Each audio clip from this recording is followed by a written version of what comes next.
तो यार गांव भर के लइकन के आपस में ई तो लड़ा देले बा, हो लड़ा देले बा। तारा अखिया के काजर है जान झगड़ा करा देले बा। तो ये पूरा मुखड़ा मेरा लिखा हुआ था।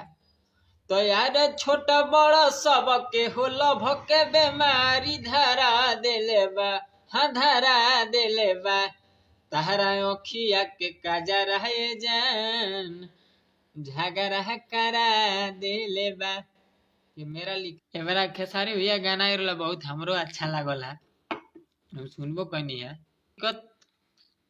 बहुत दुख लागल बा, ठीक ना।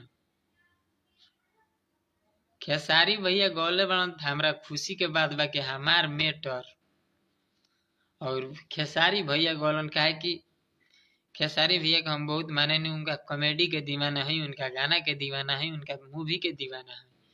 और हम कभी भी उनकर मूवी भोजपुरी में उनकरे मूवी देखे नहीं, नाम था हम केहू हीरो के ना देखे नहीं मूवी। सब सर्च मारिए तारा अखिया काजरा जान झगड़ा करा देले बा और उस गाने को सुनिए कि मेरा गाना कितने पहले का है और दूसरा राइटर मेरे को गाना देता तो मुझको